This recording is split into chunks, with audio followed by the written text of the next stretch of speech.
আসসালামু আলাইকুম ওয়া রাহমাতুল্লাহি ওয়া বারাকাতুহু। ইন্নাল হামদালিল্লাহি ওয়াহদা ওয়াসসালাতু ওয়াসসালামু আলা মান লা নাবিয়্যা বা'দা আম্মা বা'দ। ফাআউযু বিল্লাহি মিনাশ শাইতানির রাজীম। বিসমিল্লাহির রাহমানির রহিম।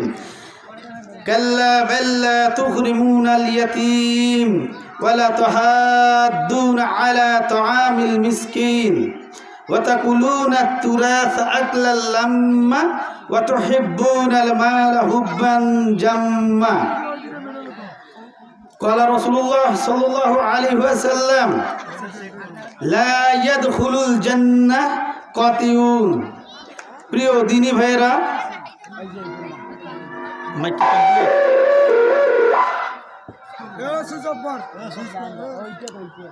প্রিয় দিনী ভাইরা,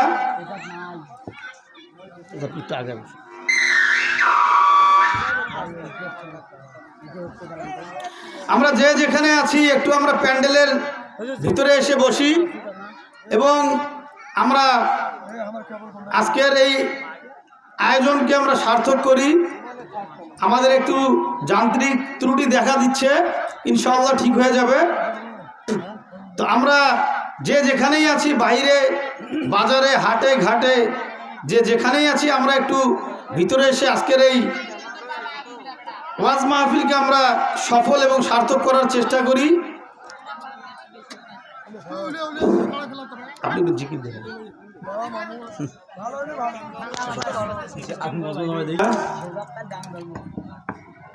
আল্লাহ তাআলা আমাদেরকে এই পৃথিবীতে পাঠিয়েছেন একমাত্র কেবলমাত্র শুধুমাত্র সেই মহান আল্লাহ তাআলার ইবাদত করার জন্য। আল্লাহ তাআলা সূরা জারিয়াতের 56 নম্বর আয়াতে বলছেন, ওয়ামা খলাকতুল জিন্না ওয়াল ইনসা ইল্লা লিয়াবুদুন। আমি জিন এবং মানুষকে সৃষ্টি করেছি একমাত্র কেবলমাত্র শুধুমাত্র আমার ইবাদত করার জন্য। তো আমরা ঘুম থেকে উঠব এবং ঘুমাতে যাব, এই যে সময়ের মধ্যে আমরা একমাত্র আল্লাহ তাআলার ইবাদত করব। আল্লাহ তাআলা আমাদেরকে এই ইবাদত করার তাগিদ দিচ্ছেন।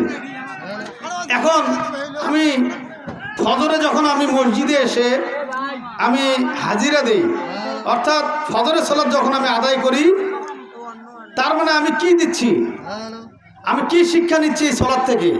আমি ফজর থেকে জোহর পর্যন্ত আমি কোনো মন্দ কাজের সাথে লিপ্ত থাকবো না। এই সময়ের মধ্যে আমি আত্মীয়ের হক মেরে খাবো না, আমি এতিমের সম্পদ ভক্ষণ করব না। অথচ আমরা অনেকেই আমাদের আত্মীয় স্বজনকে ভুলে যাই, আমরা আত্মীয়র হক মেরে খাই। আমরা আমাদের ভাই বোন পাড়া প্রতিবেশী এদের হক আমরা মেরে খাই, যারা আমাদের রক্তের রিলেটেড, ব্লাড রিলেটেড যারা, তাদের আমরা হক মেরে খাই। আমরা কখন যে কিভাবে পাপ করে ফেলি আমরা এটা নিজেরাও জানি না। আমরা নিজেদেরকে ইমানদার মনে করি, আমরা 5 ওয়াক্ত সালাত আদায় করি, আমরা নিজেদেরকে ইমানদার মনে করি। আসলে যদি কেউ 5 ওয়াক্ত সালাত আদায় করে, শুধু যদি কেউ 5 ওয়াক্ত সালাত আদায় করে, সে কি নিজেকে ইমানদার বলতে পারবে? সে ইমানদার বলতে পারবে, তার ইমান আছে, সে ইমানদার। যদি কেউ 5 ওয়াক্ত সালাত আদায় করে, এটা একটু পিছিয়ে, যদি কেউ 5 ওয়াক্ত সালাত আদায় করে তবে সে ইমানদার। কেননা রাসূলুল্লাহ সাল্লাল্লাহু আলাইহি ওয়াসাল্লাম বলছেন, যদি কাউকে তোমরা 5 বার মসজিদে যেতে দেখো, মসজিদে 5 বার গমন করতে দেখো, তাহলে তাকে তোমরা ইমানদার বলে সাক্ষী দাও। কিন্তু মুমিন হতে গেলে তাকে কিছু কাজ করতে হবে, তার সমস্ত কাজ আল্লাহ তাআলাকে সন্তুষ্ট করে আল্লাহ তাআলার পরিপূর্ণ রহমত নিয়ে তাকে চলতে হবে। এখন আমরা যদি মনে করি যে আমি 5 ওয়াক্ত সালাত আদায় করি, আমি ইমানদার, আমি মুমিন, আমি আল্লাহ তাআলার সৃষ্টির শ্রেষ্ঠ জীবের মধ্যে একজন। আচ্ছা, এদিকে একটু সাউন্ড করিয়ে না প্লিজ, একটু আস্তে আস্তে কথা বলেন। আপনারা একটু এদিকে এসে বসেন, আলোচনা শোনেন। যতটুকু ভাইদের কাজ করুন, আলোচনা যতটুকু হবে কোরআন এবং হাদিস থেকে আলোচনা হবে, কোরআন হাদিসের বাইরে কোনো আলোচনা করব না ইনশাআল্লাহ। যতটুকু আলোচনা করব কোনো না কোনো উপকার করে যাবে ইনশাআল্লাহ। আল্লাহ তাআলা বক্তা এবং শ্রোতা উভয়কেই যে কথাগুলো শুনবো এবং বলবো বক্তা এবং শ্রোতা উভয়কেই আমল করার তৌফিক দান করুন। আমরা সবাই বলি আমিন। আমরা একটু এগিয়ে বসি, আমরা একটু প্যান্ডেলের মাঝখানে এসে বসে যাই, আমরা একটু প্যান্ডেলের মাঝখানে বসে যাই। তো যে কথা বলছিলাম যে যদি আমি কোনো আত্মীয়ের হক মারি তাহলে আমি মুমিন হতে পারবো না। আমার কাছে যদি কোনো আত্মীয়ের হক থাকে তাহলে সে হকটা তাকে বুঝিয়ে দিতে হবে। এটা তো আমি ততক্ষণ পর্যন্ত মুমিন হতে পারবো না যতক্ষণ পর্যন্ত না আমি আমার আত্মীয়ের হক আমি আদায় না করব।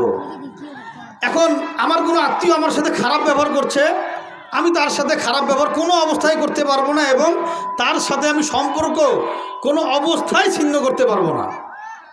আমার আত্মীয়র হক আদায় করতে হবে এবং তার সাথে কথা বলতে হবে।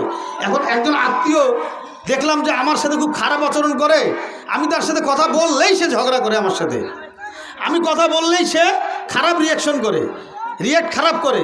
এখন আমি চিন্তা করলাম যে না, তার সাথে কথা বলবো না, এইভাবে থাকা যাবে না, কোনো অবস্থায় তার সাথে কথা না বলে থাকা যাবে না। এখন আমি তো কথা বললে ঝগড়া লাগে, আমি যদি বলি ভাই কেমন আছেন, তাহলে সে আমার সাথে ঝগড়া করে, তুই আবার আমার সাথে কথা বলতে আসছিস, এই যে একটা প্রত্যুত্তর, একটা ঝগড়া, একটা ফ্যাসাদ সৃষ্টি হয়ে যায়। তাহলে আমি কি করব? প্রাণপ্রিয় রাসূলুল্লাহ সাল্লাল্লাহু আলাইহি সাল্লাম বলছেন, বাজ্জাকি দেবের 1877 নম্বর হাদিস, এই হাদিসে রাসূলুল্লাহ সাল্লাল্লাহু আলাইহি সাল্লাম বলছেন যে তুমি কোনো অবস্থায় তোমার আত্মীয়র সাথে, রক্তের সম্পর্কের সাথে তুমি কোনো অবস্থায় সম্পর্ক ছিন্ন করতে পারবে না। সর্বশেষ মাধ্যম সালাম দিয়ে হলেও তার সাথে আমার সম্পর্ক রক্ষা করতে হবে। রাসূলুল্লাহ সাল্লাল্লাহু আলাইহি সাল্লাম বলছেন, কুল্লু আরহামাকুম ওয়ালাউ বিসসালাম, সালাম দিয়ে হলেও তোমরা আত্মীয়তার সম্পর্ক রক্ষা করো। এখন আমি চিন্তা করলাম যে আমার আত্মীয় আমার সাথে খারাপ ব্যবহার করছে, যাক আমি তার থেকে দূরে থাকি। আবার একটা হাদিসে আসছে যে উত্তম আত্মীয়, উত্তম ব্যক্তি সে নয় যে তার সাথে একজন ভালো ব্যবহার করলো, আমিও তার সাথে ভালো ব্যবহার করলাম। মনে করেন বিষয়টা এমন যে আমাদের এই যে সভাপতি সাহেব মনে করেন আমার সাথে এসে ভালো ব্যবহার করলো, উনি আমার সাথে খুব ভালো ব্যবহার করলেন, আমিও ওনার সাথে খুব ভালো ব্যবহার করলাম। উনিও খুব উত্তম মানুষ নন, আমিও উত্তম মানুষ নই।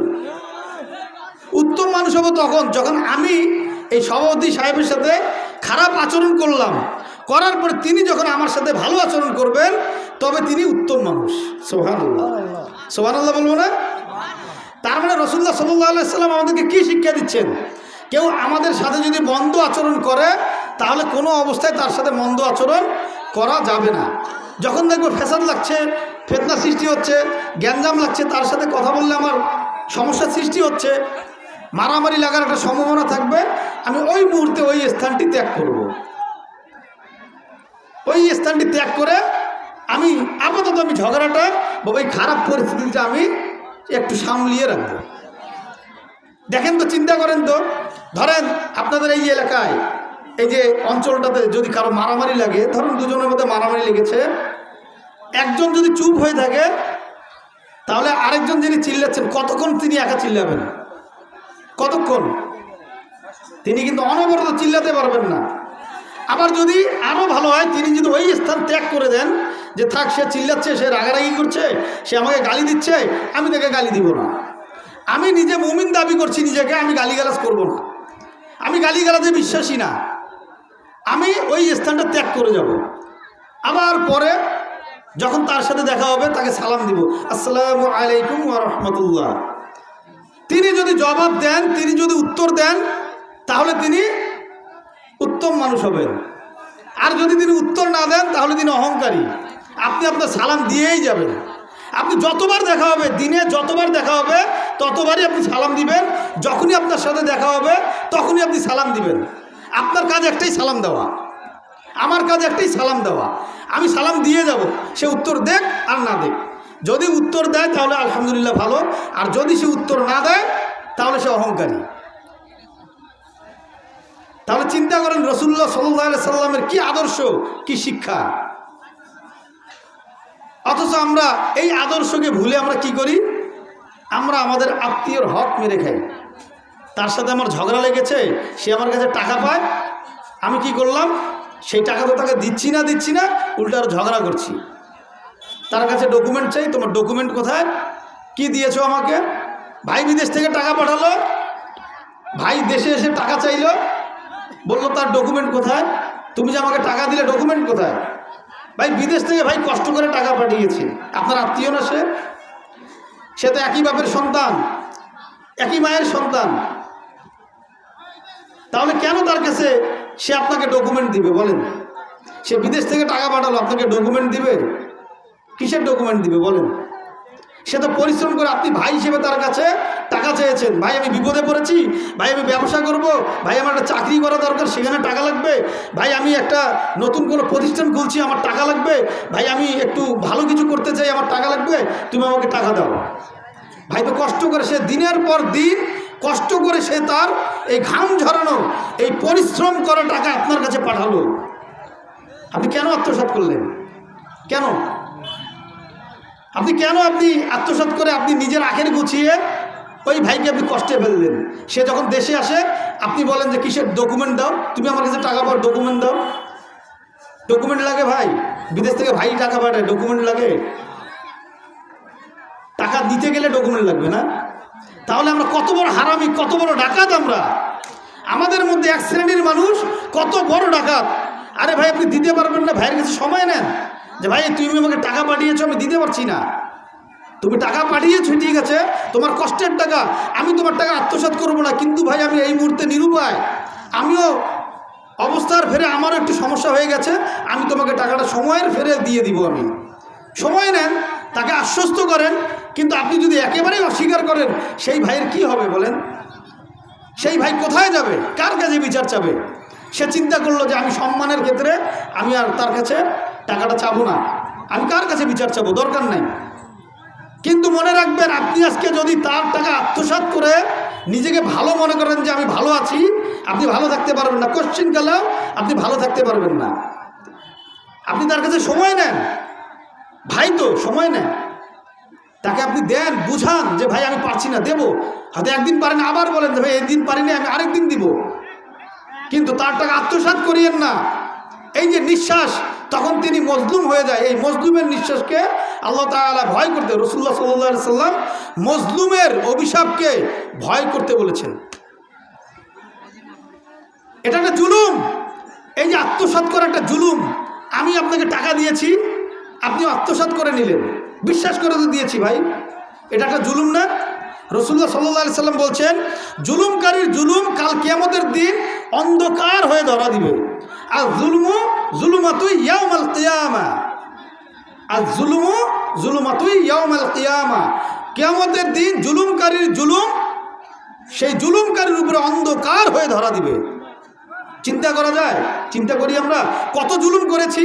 শুধু কি ভাইয়ের সাথে, মায়ের সাথে জুলুম করেছি, বাবার সাথে জুলুম করেছি, ভাইয়ের সাথে জুলুম করেছি, আত্মীয়র সাথে জুলুম করেছি, বোনের সাথে জুলুম করেছি, বোনের হক দিয়ে নেই, বোনকে একদম চাপে ফেলে বোনের জমি লিখে নিয়েছি, ভাইকে কম দিয়েছি, বাবার টাকা পয়সা সব বড় ভাই হিসেবে আমি আত্মসাৎ করে ফেলেছি নিজের মনে করে।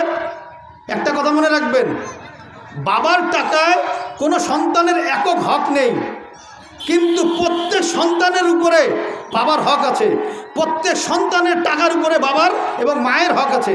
যদি বাবা মা টাকা খেয়েও ফেলে, তারপরেও ওই সন্তান বলতে পারবে না বাবা তুমি কেন আমার টাকা শেষ করলে। কিন্তু আপনি আপনার বাবার টাকা এককভাবে খেতে পারবেন না যদি আপনার ভাই এবং বোন থাকে। কথাটা মনে রাখবেন, এটা আমার কথা না, এটা রাসূলুল্লাহ সাল্লাল্লাহু আলাইহি সাল্লামের কথা। কত ভয়ঙ্কর কথা চিন্তা করেন। আমি বাবার বড় ছেলে, বাবার সাথে আমি ব্যবসা বাণিজ্য চাকরি করি একসাথে, বাবার কর্মের সাথে আমি আছি, আমি টাকা আমি নিজের মতো করে খরচ করছি, কেননা আমি তো বাবার সাথে পরিশ্রম করেছি। আমি এটা চিন্তা করলাম না যে আমার আরও ছোট ভাই বোনেরা আছে। একটা সময় দেখা যায় সেই ছোট ভাইয়েরা কিছুই পায় না, সব বড় ভাই শেষ করে ফেলেছে, কিছুই পায় না ছোট ভাইয়েরা, ছোট বোনেরা কিছুই পায় না। তাহলে এটা কি জুলুম না ভাই? জুলুম না বলেন? জুলুম কি না বলেন? এই জুলুম কাল কিয়ামতের দিন আপনি যদি 5 ওয়াক্ত সালাত আদায় করেন, আপনি যদি মসজিদে গিয়ে আপনার কপাল কালো করে ফেলেন, আপনি যদি একদম ফজর থেকে শুরু করে এশা পর্যন্ত যদি আপনি মসজিদে 5 বার গিয়ে হাজিরা দেন জামাতের সহিত, এবং আপনি যদি তাহাজ্জুদ গুজারি হন, তারপরে ওই ভাইয়ের হক দিয়ে তারপরে আপনাকে জান্নাত যেতে হবে। তারপরে ওই ভাইয়ের হক দেওয়ার পরে, পূরণ করার পরে আপনাকে জান্নাত যেতে হবে। কত বড় ভয়ঙ্কর কথা, চিন্তা করা যায়? কিয়ামতের দিন আমাদের আমলগুলো কি হয়ে যাবে? একটু আস্তে কথা বলি, আমরা আস্তে আস্তে কথা বলি। তো আমরা এই যে ভয়ঙ্কর হাদিসগুলো দেখেন, রাসূলুল্লাহ সাল্লাল্লাহু আলাইহি ওয়াসাল্লাম বলছেন আমরা ভাইয়ের টাকা পয়সা নিয়ে আমরা এরকম করি, তাহলে আমার যদি ওই ভাই মারা যায়, তাহলে ওই ভাইয়ের সন্তানের জন্য আমি কি করব? তখন সেই ভাই কি এতিম না ভাই? সেই ভাইয়ের সন্তান এতিম হয়ে গেল না? সেই ভাইয়ের অবর্তমানে এতিম হয়ে গেল। তাহলে কি করব আমি? তাহলে চিন্তা করা যায়, ওই ভাই যদি টাকা আত্মসাৎ করে, এই আত্মসাৎ করার পরে ওই ভাই যদি না থাকে, তাহলে ওই ভাই যে ভাই আত্মসাৎ করলো, তাহলে এই যে ভাই টাকা দিল তার সন্তানের জন্য সে কি করবে? এতিমের হক মেরে খাওয়ার দায়ে আবার সে পাপী নিকৃষ্ট বান্দা হয়ে যাবে। এতিমের হক খুব ডেঞ্জারাস জিনিস। আল্লাহ তাআলা বলছেন রাসূলুল্লাহ সাল্লাল্লাহু আলাইহি ওয়াসাল্লামকে, আলাম ইয়াজিদিকা ইয়াতীমান ফাআওয়া ওয়া ওয়াজাদাকা দাল্লান ফাহাদা ওয়া ওয়াজাদাকা আইলান ফাআগনা। যে আমি কি আপনাকে এতিম হিসেবে পাইনি? আমি কি আপনাকে এতিম হিসেবে এই পৃথিবীতে পাঠাইনি? এতিম হিসেবে পাইনি আপনাকে? আপনি কি দিনের পথ হারা ছিলেন না? আপনাকে আমি পথের দিশারি দেই নাই, পথের দিশা দেই নাই? আপনি কি পথের দিশা পাননি? আপনি অভাবগ্রস্ত ছিলেন, আমি অভাব ঘুচিয়ে দেইনি? আল্লাহ তাআলা বলছেন, আলাম ইয়াজিদিকা ইয়াতীমান ফাআওয়া ওয়া ওয়াজাদাকা দাল্লান ফাহাদা ওয়া ওয়াজাদাকা আইলান ফাআগনা ফাআম্মাল ইয়াতীমা ফালা তাকহার ওয়া আম্মাস সাইলা ফালা তানহার। তুমি এতিমের সাথে মন্দ আচরণ করো না। আল্লাহ তাআলা রাসূলুল্লাহ সাল্লাল্লাহু আলাইহি সাল্লামকে বলছেন, তুমি এতিমের সাথে মন্দ আচরণ করো না, তুমি এতিমকে স্নেহ করো, এতিমের মাথায় হাত বুলিয়ে দাও। আল্লাহ তাআলা স্বয়ং রাসূলুল্লাহ সাল্লাল্লাহু আলাইহি ওয়াসাল্লামকে বলছেন। আর আমরা এতিমকে দেখলে আমরা কি করি? তাকে আমরা দূরে ঠেলে দেই, দিয়ে কি করি? তার সম্পদগুলো আমরা ভক্ষণ করার চেষ্টা করি, আত্মসাৎ করার চেষ্টা করি। মুনাফিক হয়ে যাই আমি। মুনাফিক কিভাবে মুনাফিক হয়? আমার কাছে তো তার আমানত ছিল, তার বাবার আমানতটা আমার কাছে ছিল, সে যখন প্রাপ্তবয়স্ক হবে আমি সেই সম্পদটা তাকে ফিরিয়ে দিব, সেই সম্পদটা আমি তাকে ফিরিয়ে দিব, এটা আমার কাছে আমানত ছিল। রাসূলুল্লাহ সাল্লাল্লাহু আলাইহি সাল্লামের স্পষ্ট হাদিস, সে যে মুনাফিক এই হাদিস দ্বারা প্রমাণ করে দিব, যদি কেউ এতিমের সম্পদ ভক্ষণ করে, এতিমের সম্পদ আত্মসাৎ করে, যদি কেউ আত্মসাৎ করে তাহলে সে মুনাফিক। কিভাবে? রাসূলুল্লাহ সাল্লাল্লাহু আলাইহি সাল্লাম বলছেন, মুনাফিকের লক্ষণ 3টি। আয়াতুল মুনাফিকিন সালাসুন। মুনাফিকের লক্ষণ 3টি। 1 নম্বর, ইজা হাদাসা কাযাবা, যখন সে কথা বলবে তখন সে মিথ্যা কথা বলবে। মিলিয়ে দেখেন, যদি আমরা মিথ্যা কথা বলি তাহলে আমরা মুনাফিক। 5 ওয়াক্ত নামাজ পড়ে, তাহাজ্জুদ পড়েও আমরা মুনাফিক। আমরা রোজা রেখেও, রমজানের রোজা রেখেও আমরা মুনাফিক। আমরা সিয়াম রেখেও মুনাফিক, যেমন আমরা হজ করেও আমরা মুনাফিক হব। কাবা ঘরের গিলাফ ধরে কাঁদলেও আমরা মুনাফিক হব যদি মিথ্যা কথা বলি। আমি বলছি না, এটা রাসূলুল্লাহ সাল্লাল্লাহু আলাইহি সাল্লাম বলছেন। 1 নম্বর, ইজা হাদাসা কাযাবা, যখন সে কথা বলে তখন সে মিথ্যা কথা বলবে। 2 নম্বর, ইজা ওয়াদা আখলাফা, যখন সে ওয়াদা করবে ওয়াদার বরখেলাপ করবে। আমি আমার ভাইয়ের সম্পদ ওয়াদা করলাম যে ভাইয়ের অবর্তমানে আমি তার সন্তানকে বুঝিয়ে দিব, ভাইয়ের অবর্তমানে আমি তার সম্পদকে বুঝিয়ে দেব, বলি না আমরা? বলি না ভাই? ওয়াদা করি, ওয়াদা করার পরে সেই ওয়াদা ভঙ্গ করি। ভাই যখন সম্পদ ভাইয়ের অবর্তমানে, সেই সম্পদ আমার কাছে গচ্ছিত রেখেছিল, আমি ওয়াদা করেছিলাম যে ঠিক আছে ভাই, ভাই যাওয়ার সময়, মৃত্যুর সময় বলে গেছে, ভাই আমার সন্তানগুলোকে তুমি দেখে রেখো, আমার সন্তানগুলোকে দেখে রেখো, আর আমার সম্পদগুলো তুমি তাদেরকে তাদের বয়স প্রাপ্ত হওয়ার পরে তাদেরকে বন্টন করে দিও। কি হলো বলেন? বড় হওয়া তো দূরের কথা, 18 বছর পার হওয়া তো দূরের কথা, তার আগে আত্মসাৎ করে ফেললো, তার আগেই আত্মসাৎ করে ফেললো, খেয়ে ফেললো, শেষ। ভাই বড় হলো, ভাইয়ের সন্তান বড় হলো, সেই টাকা নাই, সম্পদ নাই, জমি নাই, বাড়ি নাই, কিচ্ছু নাই, তার ভাইয়ের সন্তানেরা নিঃস্ব হয়ে পদে পদে ঘুরে বেড়াচ্ছে। নাউযুবিল্লাহ মিন যালিক। আছেন এরকম? এরকম ডাকাত আছে না আমাদের সমাজে? নাই? আপনাদের এলাকায় নেই, তাই না? কে বললো নাই বলেন? আলহামদুলিল্লাহ, আপনাদের এলাকা ভালো। তাহলে আমরা একটু জোরে বলি আলহামদুলিল্লাহ, আরো জোরে আলহামদুলিল্লাহ।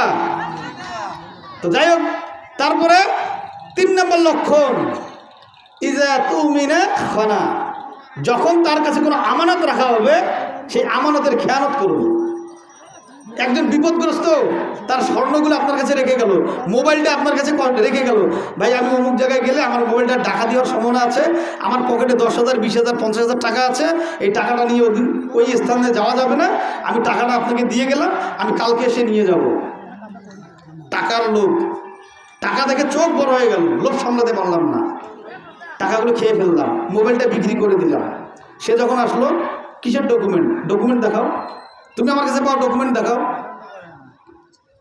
হয় না ভাই? এরকম হয়, এটা হয়। তাহলে এটা কি উচিত? এটা কি উচিত হবে? এই যে যদি কেউ আমানতের খেয়ানত করে তাহলে সে মুনাফিক, সে টাটকা মুনাফিক, বাসি মুনাফিক না, টাটকা মুনাফিক। কেননা রাসূলুল্লাহ সাল্লাল্লাহু আলাইহি ওয়াসাল্লাম বলছেন যে সে একজন মুনাফিক। এবং মুনাফিকের আরেক হাদিসে আসছে আরেকটা লক্ষণ, 4টি লক্ষণ পাওয়া যায়। ওই একই হাদিসে এই 3টি লক্ষণ আছে। যখন সে কথা বলবে মিথ্যা বলবে, যখন সে ওয়াদা করবে ওয়াদার খেলাপ করবে, যখন তার কাছে সম্পদ রাখা হবে বা কোনো আমানত রাখা হবে তখন সে আমানতের খেয়ানত করবে। আর 4র্থ লক্ষণ ওই হাদিসে বলা আছে, যখন সে কথা বলবে যদি তার সাথে ঝগড়া লাগে, এই ফ্যাসাদ সৃষ্টি হলে বা ঝগড়া লাগলে তখন সে অশ্লীল বাক্য ব্যয় করবে। আমাদের মধ্যে আছে না, ঝগড়া লাগলে কথায় মুখ খারাপ করে, খুব মন্দ ভাষা ব্যবহার করে, এরা হলো মুনাফিক। যদি আপনাকে কেউ কথায় মন্দ কথা বলে, গালি দেয়, মুখ খারাপ করে, অশ্লীল অশ্রাব্য বাক্য ব্যয় করে, যে কথাগুলো উচ্চারণ করা যায় না, যদি এরকম বাক্য আপনার সামনে কেউ ব্যয় করে, তাহলে এই রাসূলুল্লাহ সাল্লাল্লাহু আলাইহি ওয়াসাল্লামের এই হাদিস অনুযায়ী সে মুনাফিক। আর মুনাফিকের স্তর কোথায় জানেন? জাহান্নামের মধ্যম স্তরে থাকবে কাফির মুশরিকদের স্তর, আর মুনাফিকদের স্তর থাকবে জাহান্নামের সর্বনিম্ন স্তরে, অর্থাৎ কাফির মুশরিকদের চেয়েও নিচে থাকবে। কি ওস্তাদ, ঠিক না? ওস্তাদ ঠিক আছে না? তো আমরা এই যে মুনাফিকি জীবন যাপন করি, আপনি সামনে আসুন, তাহলে এই মুনাফিকি জীবন যাপন করা যাবে না। এখন আমার কাছেও একজনের সম্পদ থাকতে পারে, সেটা হরণ করা যাবে না। এখন আসেন, জাকাত যে আমরা দেই না, রমজান মাসে তো দেই বেশিরভাগ, জাকাত সারা বছর দেওয়া যায়, রমজান মাসে বেশি ফজিলত নেওয়ার জন্য আমরা রমজান মাসে দিই। আপনার জাকাতের টাকায় আচ্ছা তো যে কথা বলছিলাম যে আমরা যখন জাকাত দেই তখন কিন্তু আমাদের নিকট আত্মীয়ের হক বেশি, নিজের ভাই,